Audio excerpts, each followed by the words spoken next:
Hello guys, welcome back again to our channel Spontaneous Reactions. So guys, my name is Hasan आसर। आशा करता हूँ आप जहाँ भी होंगे खुशबाश होंगे, बेहतरीन होंगे। तो आज की वीडियो का टाइटल है पाकिस्तान पीएम इमरान खान का लव लेटर वाला झूठ, Pakistani media on India latest. So guys, basically Pakistani prime minister Imran Khan ने रिसेंटली जलसे के अंदर ये जो है दावा किया है कि बाहर की जो मुल्की ताकतें हैं, बैरूनी ताकतें हैं, वो उन्होंने एक लेटर भेजा है जिसके अंदर वो ये फोर्सफुली कहा जा रहा है कि इमरान खान की हुकूमत को गिरा दिया जाए।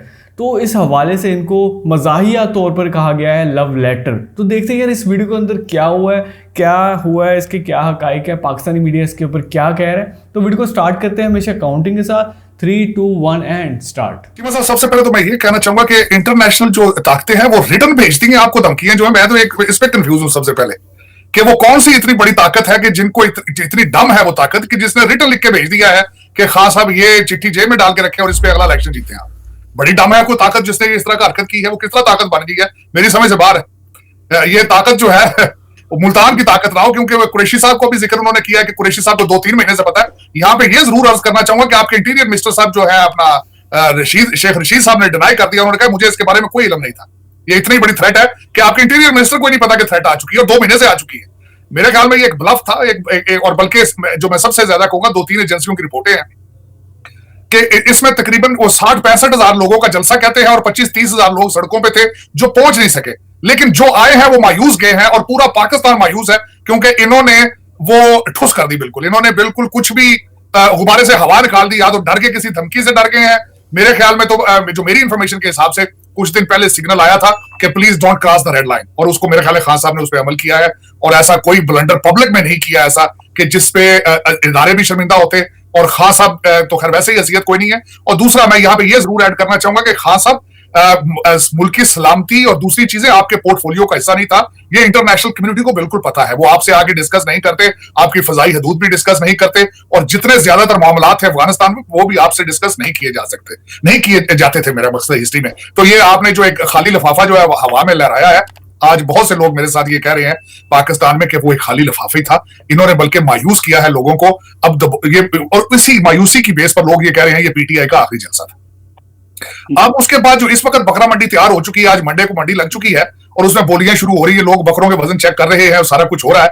उसकी जो ताजा तरीन हालात वो ये थे कि परवेज लाई साहब को अगले दिन, जो मेरी इंफॉर्मेशन के हिसाब से अगले दिन जो नून लीग और अपोजिशन की पार्टियां मिली थी चौधरी परवेज लाई से, तो उन्होंने उसमें वजीर आला पंजाब का कोई जिक्र नहीं किया था, जिसपे वो थोड़े से डिसअपॉइंटेड थे। उन्होंने क्योंकि जरदारी साहब इसमें जामन थे, फिर जरदारी साहब से जब राब्ता किया उन्होंने कहा इन्होंने तो हमसे कोई बात नहीं की। तो जरदारी साहब ने मौलाना फजलुर रहमान साहब के जरिए नवाज शरीफ साहब को फोन कराया और अभी तक उस जवाब का वेट कर रहे थे। लेकिन उससे पहले खान साहब ने उस पर चाल चली है और उनको ऑफर कर दी है। लेकिन उसके अंदर आपको पता है काफ लीग के अंदर इंतशार शुरू हो चुका है। उनके अपने फैमिली के लोग साइड लाइन पे हट चुके हैं। तारिक बशीर चीमा साहब अपनी वजारत से रिजाइन कर चुके हैं और उनके कोई इतने ज्यादा तो लोग थे ही नहीं, 7 वोट थे। अब देखें उसका इंपैक्ट क्या होता है। लेकिन इस पे तशवीशनाक चीज एक और आज सामने आ रही है कि इन्होंने MQM को एक वजारत जो है आबी वसाइल या समुद्री वसाइल, कोई इस तरह की मैरी टाइम की वजारत ऑफर की है। अब देखें वो किस चाल पे चलते हैं। लेकिन ये मैं यहाँ पे ये कहना चाहूंगा कि ये पीटीआई के लोग जिस तरह पहले गालियां निकाल रहे थे लोगों को कि वो लोगों ने पैसे ले लिए, लोग हमें छोड़ के जा रहे हैं, ये बेजमीर हो चुके हैं, नौज बिल्ला ये इस्लाम के खिलाफ है, तो खुद क्या कर रहे हैं ये? अगर पूछा जाए आप जो वजारतें दे रहे हैं, आप जो अपनी हुकूमत बचाने के लिए पूरी पंजाब की सियासत आप काफ लीग के हवाले कर रहे हैं, आप क्या कर रहे हैं? पैसे देने में, पैसे दे के वोट लेना, टिकट दे के वोट लेना या वजारतें दे के वोट लेना, इसमें कितना फर्क है? अमर बिल मारूफ अब यहाँ पे बिल्कुल ठीक चल रहा है। यहाँ पे मेरा तो ये क्वेश्चन मार्क कि आपने एक ऐसा प्रचार शुरू कर दिया इस्लाम का और उसकी खुद ही खिलाफी। आपको पूछने वाला, आप समझते हैं आपको पूछने वाला कोई नहीं है। आप इस्लाम के और मदीना की रियासत के बिल्कुल वाहिद आप ठेकेदार। बल्कि चीमा साहब मैं कहूंगा जो आपका आर्टिकल मैंने जो लिखा आपने तो उसमें बिल्कुल सही लिख दिया कि how Imran Khan has travelled from new Pakistan to a religious state. बल्कि मैं उसमें एक और चीज आगे जाऊंगा, मैं कहूंगा ये जलसा जो इन्होंने किया था ये सियासी जलसा नहीं था, एक मजहबी जलसा था। जो पोस्टर ला के आपने लोगों को इकट्ठा किया, जिस तरह आपने फरमाया कि खुदा की तरफ से ये इशारा आ चुका है कि आप इस जलसे में आए, तो ये सियासी जलसा नहीं था, ये मजहबी जलसा था। तो खुदा इस तरह की चीजों से इज्तनाब करें। खान साहब आग से ना खेलें। इसका जो ज़ियाउल हक साहब ने मुजाहिदीन का हमारे पाकिस्तान को एक टीका लगाया था, अभी तक हम उसको भुगत रहे हैं, अभी तक। बल्कि यहाँ पे तो मैं समझता हूँ टीएलपी के जो रिजवी साहब हैं, जूनियर रिजवी साहब, उन्होंने तो बड़ी स्ट्रॉन्ग स्टेटमेंट दी है खान साहब के हवाले से कि खबरदार कि आप इसके ठेकेदार बनने की कोशिश की आपने, इस्लामोफोबिया और ये वो, आप अपनी असेंबली के अंदर रेजोल्यूशन पास नहीं करा सके फ्रांस के खिलाफ, और फ्रांस में हमारे साथ आपने धोखा किया, उनकी स्टेटमेंट आ चुकी। लेकिन इसमें चीमा साहब मेरे ख्याल में, जो मैं एज ए पाकिस्तानी अमेरिकन जो सोच रहा हूं, चाहे कुछ भी हो, जिस तरीके से ये मंडी लग चुकी है इस्लामाबाद में डॉलरों की, वजारतों की और सब चीजों की, इसमें अगर देखा जाए तो पाकिस्तान का क्या फायदा? पाकिस्तान का कोई फायदा नहीं इसमें, बल्कि नुकसान है। उसकी वजह यह है कि दुनिया तमाशा देख रही है कि दुनिया की वाहिद एटॉमिक पावर जो है वो कितनी अनस्टेबल है, वो कितनी सियासी तौर पर नापुख्ता है, और आपके एटॉमिक एसासे जो है वो कितने वनरेबल हैं। ये सिग्नल जा रहा है इस वक्त वेस्टर्न सिविलाइजेशन को, और खासकर इसको आगे फ्यूचर में एक्सप्लोर किया, इसको यूज किया जाएगा एज अ टूल कि how immature they are, how these assets are not safe, not in safe hands. और अगर हैंड्स में है तो रेडिकल्स के हैंड्स में है, अमर बिल मारूफ के हैंड्स में है। ये एक टासर जाएगा, लोग इन चीजों को डिस्कस करेंगे आगे फ्यूचर में। तो ये आप आग से खेल रहे हैं, आप पाकिस्तान का कोई फायदा नहीं कर रहे हैं, पाकिस्तान का नुकसान कर रहे हैं, मेरी नजर में। बिल्कुल, आपने सर ये एक ओपनिंग स्टेटमेंट दी। सर हमारे बड़े अच्छे दोस्त हैं कामरान साहब, उन्होंने एक ट्वीट की और उन्होंने कहा कि हमारी इंफॉर्मेशन मिनिस्ट्री है, उन्होंने एक स्टेटमेंट जारी किया और कहा है कि इमरान खान जो लोकल और इंटरनेशनल एस्टैब्लिशमेंट है उसको एक्सपोज करना चाह रहे हैं। आप क्या समझते हैं, इमरान खान के पास इतनी पॉलिटिकल कैपिटल या इतना रिसोर्सेज है या इतनी उनकी हिम्मत है, या मैं कह लूं क्या कहना चाहिए उसको, कि इनकी इतना इन्फ्लुएंस है मुआशरे में कि वो पाकिस्तान की एस्टैब्लिशमेंट को चैलेंज करें? इंटरनेशनल एस्टैब्लिशमेंट को तो चैलेंज करना यहाँ बड़ा आसान है, सिंपल था, वो जिसे हम कहते हैं एक्सटर्नलाइजेशन ऑफ थ्रेट। आप थ्रेट को कह दो जी मुझे बाहर से खतरा है, लोग कहेंगे लो जी पहले भी, क्योंकि माजी में चीजें होती रही हैं तो अभी भी वही चल रहा है, वही डॉलर आ रहे हैं, वही आ रहे हैं। तो लेकिन क्या इमरान खान साहब at the same time national international establishment को चैलेंज कर सकते हैं, या कि आप समझते हैं कि ये एक ब्लफ मारेंगे जो कि नाकाम हो जाएगा और इनके लिए वबाले जान बन सकता है?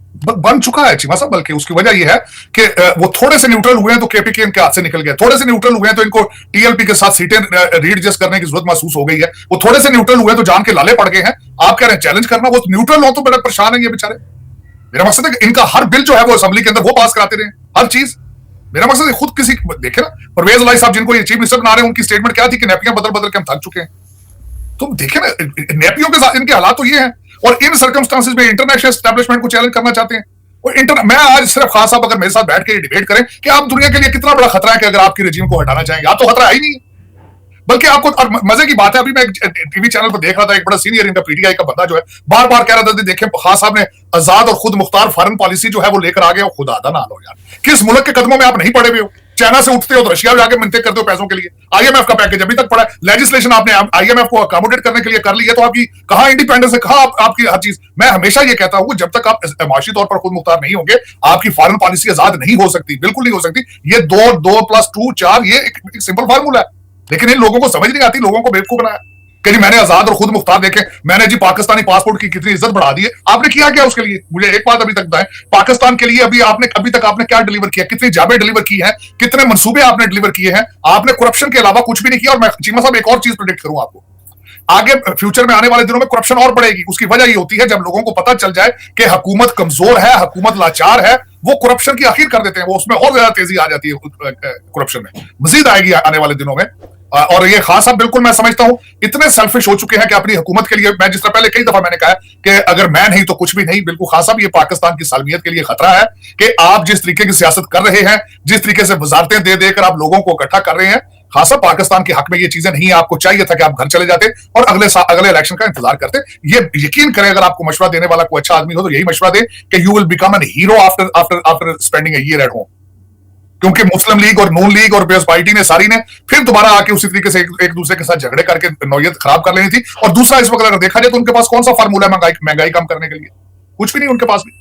इस वक्त सोल्यूशन पाकिस्तान का सिर्फ ये है कि शफाफ इलेक्शन हो और अदारे न्यूट्रल रहें और शफाफ इलेक्शन हो, इसके अलावा कोई तीसरा सोल्यूशन नहीं है इस वक्त। और अगर जितनी इसमें डिले करेंगे चीमा साहब, उतना पाकिस्तान का नुकसान होगा।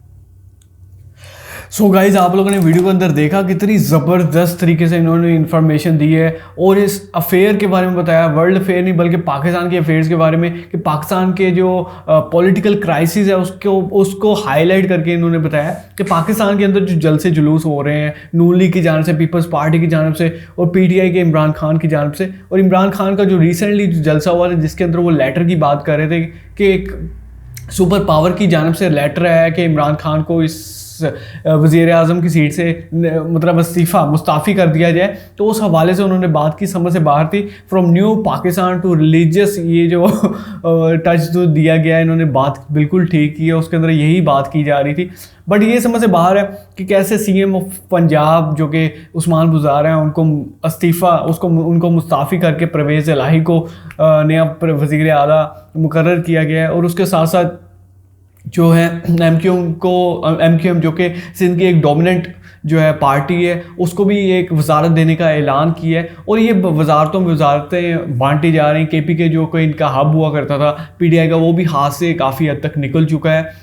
और समझ से बाहर है कि इनके अंदर जो पार्टी के अंदर काफ़ी लोग जो हैं वो एक दूसरे से गुत्थम गुत्था है।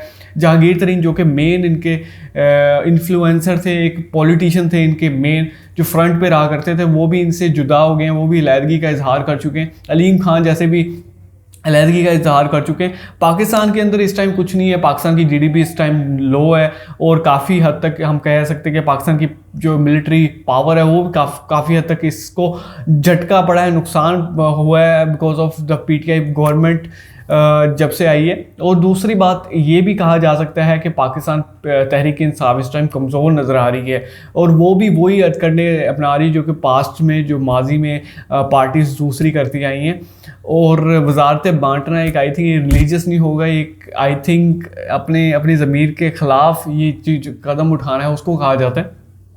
सो गाइस, आपका इसके ऊपर क्या ख्याल है? लास्ट में इन्होंने बड़ी अच्छी बात की है कि चाहिए था वज़ीर आज़म इमरान खान को कि वो साल के लिए चले जाते और घर बैठ जाते और देखते नून लीग और पीपल्स पार्टी क्या करती है, बिकॉज उनके पास कोई ऐसा फार्मूला नहीं है कि पाकिस्तान की इकोनॉमी को रातों रात ऊपर कर दें। बिकॉज पाकिस्तान इस टाइम डेट बर्डन में, डेट साइकिल में फंसा हुआ है। काफ़ी कंट्रीज से ऑलरेडी लोन लिए, डॉलर्स के ज़खायर ऑलरेडी कम है, और आप कह सकते हैं कि पाकिस्तान के अगले 10-20 साल जो है बहुत ज़्यादा स्ट्रगल के साल होने वाले हैं।